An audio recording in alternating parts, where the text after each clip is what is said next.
आप देख रहे हैं मलिक न्यूज 24, नजर सच खबर पर। नमस्कार, स्वागत है आपका। आज हम एक बहुत ही गंभीर मुद्दे पर बात करेंगे।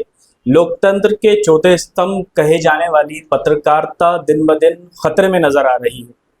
आपको मेरे साइड में कुछ विजुअल चलते हुए दिख रहे होंगे, जिसके अंदर एक दृश्य छत्तीसगढ़ के रायपुर का दिखाया जा रहा है, जहां डॉक्टर भीमराव अंबेडकर, जो कि सबसे बड़ा हॉस्पिटल है रायपुर का माना जाता है, मेकाहारा, जहां पर कुछ पत्रकार द्वारा कवरेज करने के लिए जाया जा रहा था, उनके साथ में जो प्राइवेट कंपनी के जो बाउंसर होते हैं उन्होंने मारपीट करी है।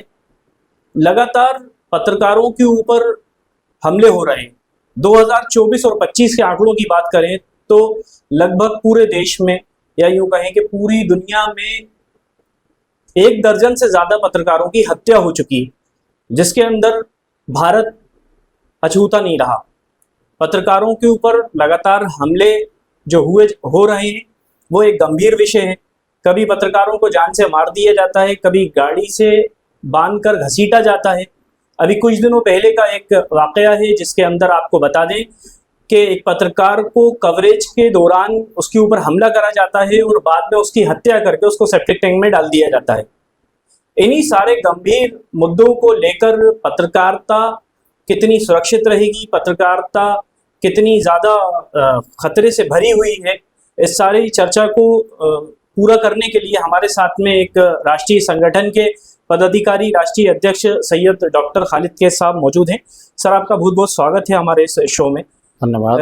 क्या कुछ आप कहेंगे जो वर्तमान में अभी छत्तीसगढ़ में रायपुर में जो पत्रकारों के ऊपर हमला हुआ है, उसको लेके क्या कुछ कहना है आपका? ये रायपुर की घटना कोई पहली घटना नहीं है। इससे पहले भी पत्रकारों के खिलाफ रायपुर और पूरे छत्तीसगढ़ में कई मुकदमे, कई मामले सामने आए हैं। अभी आपने जो बताया सेफ्टी टैंक वाला मामला, वो भी छत्तीसगढ़ से ताल्लुक रखता है और इससे पहले भी कई घटनाएं छत्तीसगढ़ में हुई हैं। वर्तमान में जो रायपुर हॉस्पिटल वाली बात है, जहाँ जहाँ भाजपा शासित सरकार, चाहे मध्य प्रदेश हो, छत्तीसगढ़ हो या दीगर राज्यों में, जहाँ भ्रष्टाचार उजागर होने वाली बात होती है, पत्रकार निष्पक्ष पत्रकारिता को लेकर उन विभागों में, अस्पतालों में, स्वास्थ्य विभाग में, जहाँ जहाँ भी भ्रष्टाचार है, वहाँ जब उजागर करने लगते हैं तो ये संस्थाएं, चाहे वो निजी हो चाहे शासकीय स्तर के हों, वो उसको दबाने के लिए, कुचलने के लिए पत्रकारों के साथ इस तरह की घटनाएं करते रहते हैं। आपको क्या लगता है आपको कि ये साफ तौर पे जो प्रेस स्वतंत्रता का जो एक अधिकार है पत्रकारों के पास में, उसके ऊपर हमला नहीं नजर आता? ये निष्पक्ष पत्रकारिता पर लगातार हमले हो रहे हैं और इस तरह की घटनाएं संपूर्ण देश में कई प्रांतों में देखने में आ रही हैं, जो एक तरह से लोकतंत्र के चौथे स्तंभ की हत्या का प्रयास है। इस तरह की घटनाएं नहीं होना चाहिए, परंतु जो प्रादेशिक सरकारें हैं वो लगातार पत्रकारों की सुरक्षा के प्रति अनियमित आचरण अपना रही हैं, असंवेदनशील है, और यही कारण है कि पत्रकारों पे लगातार हमले हो रहे हैं।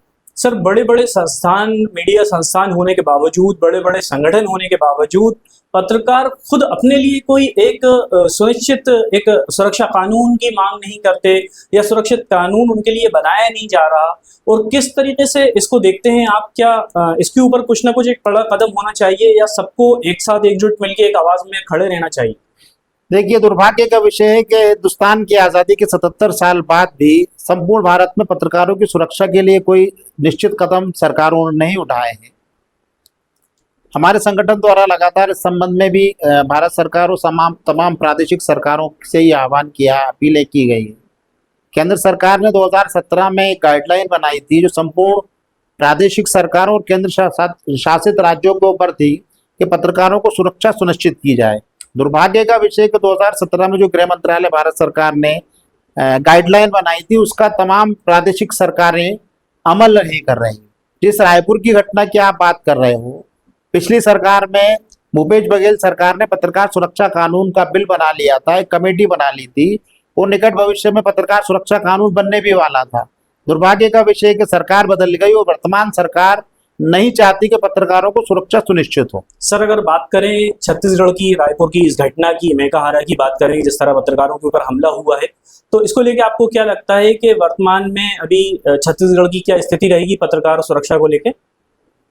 देखिए, इस घटना से सरकार को सबक लेना चाहिए, क्योंकि तमाम पत्रकार संगठन इस मुद्दे पे एकजुट हुए और उन्होंने सरकार से ये मांग करी है कि पत्रकारों को सुरक्षा प्रदान की जाए, क्योंकि छत्तीसगढ़ में भी पत्रकार सुरक्षा कानून का प्रारूप और प्रपोजल विचाराधीन है। सरकार को इस घटना से सबक लेते हुए अविलंब पत्रकार सुरक्षा कानून लागू करना चाहिए, ताकि पत्रकारों की सुरक्षा सुनिश्चित हो और निष्पक्ष पत्रकारिता जो इस वक्त लगातार माफिया, भूमाफिया या दीगर ऐसे लोग जो लगातार निष्पक्ष पत्रकारिता पे हमले कर रहे हैं, उन पे अंकुश लग सके। सर, आप काफी सीनियर हैं, आप एक संगठन का संचालन भी कर रहे हैं। आपसे एक सवाल मेरा ये है कि क्या वाकई में कुछ पत्रकारों द्वारा कुछ ऐसी गलतियां हो जाती हैं कि जैसे किसी सरकारी दफ्तर के अंदर, क्या किसी सरकारी दफ्तर या अस्पताल में पत्रकारों का जाना क्या उसके ऊपर अंकुश लगाया होता है? क्या कुछ घटना होती है? क्या क्यों ऐसा रोका जाता है? खासकर हॉस्पिटलों की बात करें, राजधानी भोपाल में बीते दिनों एक सरकारी अस्पताल में भी ऐसा ही कुछ घटना सामने आई थी कि अस्पताल में पत्रकारों को रोका जाता है। क्या कुछ उसका विषय है? देखिए, पत्रकारिता, निष्पक्ष पत्रकारिता जिसकी हम बात कर रहे हैं, जहां जहां निष्पक्ष पत्रकारिता से भ्रष्टाचार उजागर होता है, वहां सरकार हो या निजी कंपनियां, वो हमेशा अपनी अनियमितताओं को छुपाने का प्रयास करती है, और इसी का परिणाम है कि पत्रकारों को उस वास्तविकता से दूर रखने के लिए वो हथकंडे अपनाती हैं। रायपुर की घटना भी उसी चीज को इंगित करती है, जो निजी बाउंसरों द्वारा पत्रकारों के साथ घटना कारित की है। दुर्भाग्य का विषय है कि हमारे मध्य प्रदेश में कोरोना काल के बाद से एक गाइडलाइन ऐसी बना दी गई है कि पत्रकारों को सरकारी अस्पतालों के अंदर प्रतिबंधित कर दिया गया है कि पत्रकार वहां पर रिपोर्टिंग ना कर सके, वहां के भ्रष्टाचार को या अनियमितताओं को उजागर ना कर सके, इसलिए उनको उस इलाके में, उस क्षेत्र में रिपोर्टिंग के लिए प्रतिबंधित कर दिया। ये लगातार जो इस तरह की घटनाएं हो रही हैं, ये निष्पक्ष पत्रकारिता पे हमले हैं। यदि सरकार इतनी निष्पक्ष है तो वो किसी चीज को छुपाने के लिए क्यों ऐसा प्रयास कर रही है? हमारा कहना यह है कि यदि पत्रकार वहाँ की अनियमितताओं को, चाहे स्वास्थ्य विभाग की अनियमितता हो, चाहे दीगर डिपार्टमेंट्स की अनियमितता हो, अगर उजागर करके उसमें सुधार करना चाहते हैं और सरकार के सामने आईना लाना चाहते हैं कि सरकार इसमें सुधार करे, तो सरकार को सहयोग करना चाहिए। लोकतंत्र के चौथे स्तंभ की सहयोग करते हुए उस भ्रष्टाचार को उजागर होने में सहयोग करना चाहिए, परंतु ऐसी स्थिति निर्मित हो रही है कि पत्रकारों को उस चीज से रोका जा रहा है, निष्पक्ष पत्रकारिता पर हमले किए जा रहे हैं। सर, लगातार पत्रकारों की जो संख्या बढ़ रही है, बहुत अच्छा एक फील्ड का, एक भविष्य, उज्जवल भविष्य का एक बहुत अच्छा सब्जेक्ट बन गया है पत्रकारिता। काफ़ी युवा पीढ़ी इस पत्रकारिता में शामिल भी हो रहे हैं, और ये कहा जाए कि 2018 और 19 के 20 के बाद से जो पत्रकारों में एक लहर आई है, बहुत सारे चैनल्स हो गए हैं, यूट्यूब चैनल हो गए हैं, बहुत सारे प्लेटफॉर्म है, हमारा माध्यम भी यूट्यूब चैनल का ही है। लेकिन क्या कुछ आपका कहना है कि इसमें कहीं ना कहीं जो पत्रकारों पर अन्याय हो रहा है, वो क्या अनुभव की या मालूमात की या ज्ञान की कमी की वजह से हो रहा है? कुछ क्या कहते हैं आप इसमें? देखिए, कोरोना काल के बाद डिजिटल मीडिया में जो लगातार विकास हुआ है और जो पोर्टल सोशल मीडिया या दीगर मीडिया जो बने हैं, उसकी वजह से निष्पक्ष पत्रकारिता का बढ़ावा हुआ और अलग अलग प्लेटफॉर्म के माध्यम से खबरों का आदान प्रदान हुआ। इसी वजह से पत्रकारों की संख्या भी आपको देखने को मिल रही है, और 2018 के बाद या कोरोना काल के बाद से यूट्यूब चैनल, पोर्टल या दूसरे जो सोशल मीडिया प्लेटफॉर्म है, उनमें जो इजाफा हुआ है, उसका मूल कारण यही है। क्योंकि ये जग जाहिर है, या जनता भी इस बात को स्वीकार कर चुकी है कि जो बड़े बड़े प्लेटफॉर्म्स हैं वो अब निष्पक्ष पत्रकारिता से दूर हो चुके हैं। वो उसी चीज को उजागर करते हैं जो विशेष वर्ग या विशेष संस्थान या विशेष सरकारों को संरक्षण देती हैं या सरकारें जानती हैं। जो सेकंड अगर देखा जाए, जो इस वक्त हमारे यूट्यूब चैनल हैं या प्लेटफॉर्म्स हैं या पोर्टल्स हैं, जिनके माध्यम से निष्पक्ष पत्रकारिता को बढ़ावा मिल रहा है, और नए युवा पत्रकार जो निष्पक्ष पत्रकारिता और वास्तविकता को उजागर करने के लिए हर संभव प्रयास कर रहे हैं, उनको बढ़ावा नहीं मिल रहा, और उनके ऊपर जो प्रहार हो रहे हैं, उनके ऊपर जिस प्रकार का दबाव डाला जा रहा है, उनकी निष्पक्ष पत्रकारिता पर दबाव डाला जा रहा है, ये चिंता का विषय है। क्योंकि स्वयं भारत सरकार, सुप्रीम कोर्ट के कई न्यायाधीश गण द्वारा इस बात पे चिंता व्यक्त की गई है कि आलोचनात्मक टिप्पणी, यदि वो सरकार या किसी भी एजेंसी की आलोचना कर रहे हैं, तो उसको आप दबा नहीं सकते, वो निष्पक्ष पत्रकारिता पर हमला है। क्योंकि आर्टिकल 19(1) में स्पष्ट अभिव्यक्ति की स्वतंत्रता की व्याख्या की गई है, और संविधान के अनुसार जब हमें अपनी बात एक प्लेटफॉर्म के माध्यम से आम जन के बीच में रखने का अधिकार संविधान ने हमें दिया है, और यदि हम उसका उपयोग करते हैं तो सरकार या दूसरे प्लेटफॉर्म या जो निकाय हैं उनको आपत्ति नहीं होना चाहिए। मगर लगातार आलोचनात्मक टिप्पणी या निष्पक्ष पत्रकारिता के माध्यम से जो मामले उजागर हो रहा है उनको दबाया जा रहा है, जो चिंता का विषय है। क्या राजधानी भोपाल में या बात करें मध्य प्रदेश की, तो मध्य प्रदेश सरकार को भी क्या कुछ अब ऐसा कुछ नियम बनाना चाहिए या भारत सरकार की तरफ से कुछ एक ऐसा कड़ा कदम उठाना चाहिए जिसमें पत्रकार खुद अपनी प्रेस की स्वतंत्रता और निष्पक्ष पत्रकारिता के लिए निर्भीक होकर काम कर सकें? देखिए, मध्य प्रदेश में यदि बात करें तो मध्य प्रदेश में बड़े बड़े पत्रकार संगठनों की मौजूदगी के बावजूद आज़ादी के 77 साल बाद तक पत्रकार सुरक्षा कानून लागू ना होना इस बात का प्रमाण है कि सरकार लगातार इस विषय को नकारती रही है।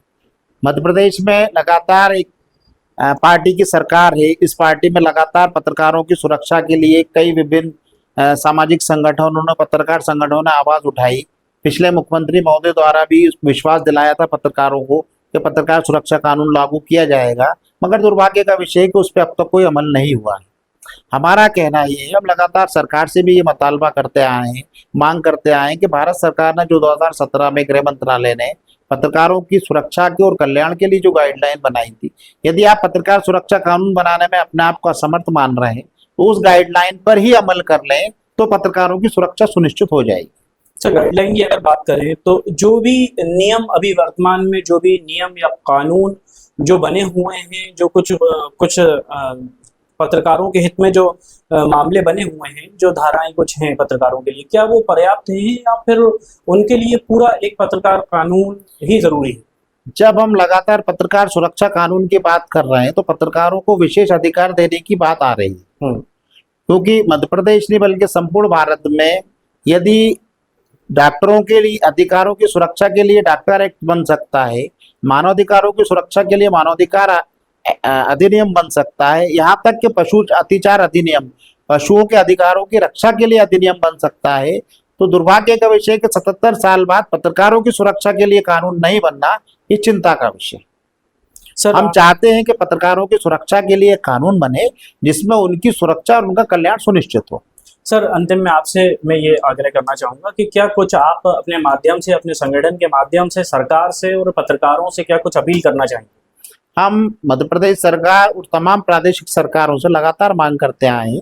वर्तमान में हम मांग कर रहे हैं कि पत्रकारों की वर्तमान स्थिति खराब चल रही है, पत्रकारों की सुरक्षा निश्चिंत होना चाहिए। पत्रकारों की सुरक्षा के मद्देनजर उनके कल्याण के लिए प्रादेशिक सरकारें पत्रकार सुरक्षा कानून बनाए, पत्रकारों की सुरक्षा सुनिश्चित करें, और तमाम पत्रकार संगठन इस बात को भूल जाएं कि वो अलग अलग सेटअप के, अलग अलग विचारधारा के, वो पत्रकारों की सुरक्षा के लिए एकजुट हो और सरकार से ये मांग करें कि अविलंब पत्रकार सुरक्षा कानून लागू हो, ताकि पत्रकार सुरक्षा सुनिश्चित हो, उनका कल्याण सुनिश्चित हो, निष्पक्ष पत्रकारिता की जो लगातार हमले हो रहे हैं या उनकी हत्या होने का प्रयास किया जा रहा है उस पर रोक लगाई जाए। तो निश्चित रूप से ये थे हमारे साथ में राष्ट्रीय अध्यक्ष press club of working journalist के, जो कि एक बड़ा पत्रकार संगठन चलाते हैं राष्ट्रीय स्तर का, खुद एक अधिवक्ता भी है।